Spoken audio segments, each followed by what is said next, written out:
Imagine a story, told and retold for thousands of years, around a campfire in a longhouse under a vast, starry sky. It's a tale of a great flood that drowned the world, or a mountain that roared with fire, or a star that fell to earth. For generations, these were considered just that: stories, myths, the imaginative attempts of our ancestors to explain a world they didn't understand. But what if we've been wrong? What if these aren't mere legends, but are in fact highly accurate, meticulously preserved records of real, catastrophic natural events?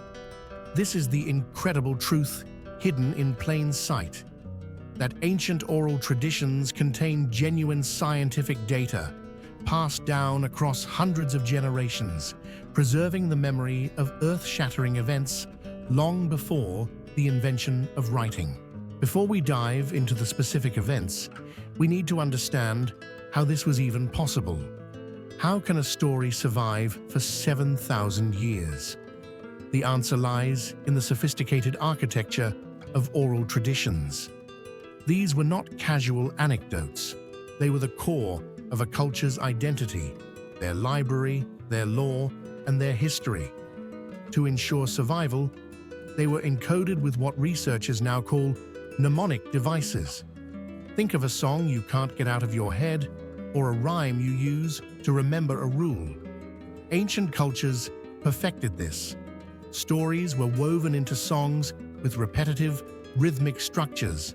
They were attached to specific landscapes: a peculiar rock formation, a bend in a river, a particular mountain, turning the entire territory into a memory palace. They were performed in ceremonies with dances and rituals, engaging the whole body in the act of remembering.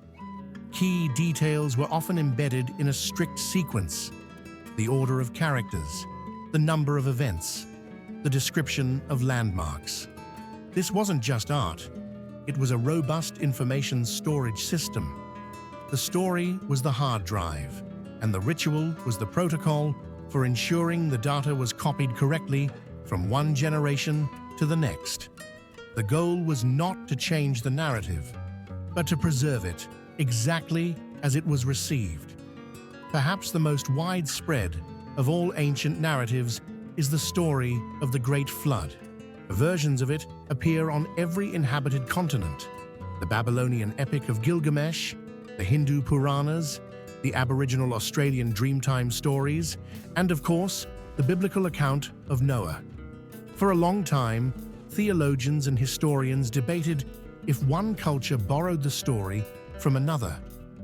But modern geology has revealed a more profound explanation. Many of these stories are likely describing the same real, global phenomenon as the last ice age ended. Around 12,000 years ago, the world was emerging from a deep freeze. Vast ice sheets, miles thick, covered much of North America and Europe. As the climate warmed, these glaciers began to melt. But the process wasn't always gradual. Sometimes, immense glacial lakes, held back by walls of ice, would burst catastrophically. These events, known as glacial outburst floods, would release volumes of water exceeding all the world's current rivers combined, scouring landscapes and causing sea levels to rise rapidly. Now let's listen to an Aboriginal Australian story from the Gunditjmara people about a flood called the Gunditj. The story describes a time when the sea rose dramatically, inundating the coastal plain where their ancestors lived. They recount how the water chased them inland, forcing them to seek refuge on the high peaks of what is now called the Buj Bim volcano. Geological and archaeological evidence confirms that around 7,000 years ago, sea levels around Australia did rise sharply, flooding the continental shelf and permanently changing the coastline. The Gunditjmara story doesn't just say there was a flood. It describes the topography of the event: the flat coastal plain being swallowed, the specific volcanic mountain that provided safety. This isn't a vague myth. It's an eyewitness account, preserved for 300 generations. Similarly, on the other side of the Pacific, native tribes of the Pacific Northwest, like the Chimakum, have vivid stories of a time when water covered the land, and the only survivors were those who escaped in canoes and tied them to the summit of a mountain called Tukabed, which we know as Mount Baker. Geologists have found evidence of massive landslides from Vancouver Island that would have triggered colossal local tsunamis, devastating the coastal regions. The stories match the geology with stunning precision. These narratives aren't about a global flood in the biblical sense, but they are accurate records of regional, catastrophic flooding that felt like the whole world was drowning to the people who lived through it. Moving from water to fire, we find another set of powerful stories etched into the memory of cultures living near volcanoes. Volcanic eruptions are among the most terrifying events a human can witness.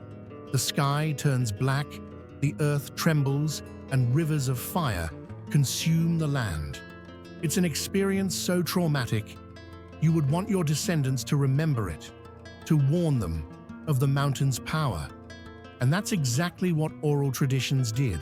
In North America, the Klamath people of Oregon have a profound legend about the formation of Crater Lake, one of the deepest and most pristine lakes in the world. Their story tells of a great battle between the sky god, Skell, and the god of the underworld, Lau, who lived within a towering mountain called Mazama. The battle was fierce, causing the earth to shake and the sky to rain with fire. Eventually, Skell prevailed, and the mountain of Lau collapsed in on itself, creating a vast, deep caldera that later filled with water. For the Klamath, the lake is a sacred place, a site of powerful spirits. For centuries, this was just a captivating legend. Then, geologists began to study Crater Lake. They discovered that Mount Mazama was indeed a massive volcano that erupted in a cataclysmic event around 7,700 years ago. The eruption was so violent that it emptied the magma chamber beneath the mountain, causing the summit to collapse inward, exactly as the Klamath story describes. The timeline is what's breathtaking. The Klamath oral tradition has preserved the memory of this specific type of volcanic eruption, a caldera-forming collapse, for over 7 millennia. It's a geological report, transmitted orally. Across the ocean in Indonesia, the legend of the Rokatenda volcano on the island of Palua is equally precise. The story warns that when the volcano grumbles, the people must flee to the eastern part of the island to avoid the winds of the volcano. Modern volcanologists now understand that the greatest danger from Rokatenda is not lava flows, but pyroclastic surges, superheated clouds of gas and ash that travel at hurricane speeds down the Slappies. The winds of the volcano is a perfectly accurate description of this deadly phenomenon, a warning that has undoubtedly saved countless lives over the centuries. The story contained a specific, actionable survival instruction based on observed volcanic behavior. Finally, we look to the sky. Stories of falling stars, fire spirits, or dragons are common, but some are far too specific to be general astronomical observations. They describe the unique and terrifying event of a meteorite impact. In the arid heart of Australia, near what is now called the Henbury Craters, there is a powerful Aboriginal story that has been passed down for generations. The traditional owners, the Arunti people, tell of a fiery devil man who descended from the sun, cursing the land and creating a series of great circular wounds in the earth. They warned that the water that collected in these craters was poisonous and should not be drunk. When European settlers discovered the Henbury site in the 1930s, they found a field of 12 distinct craters, the largest over 180 meters wide.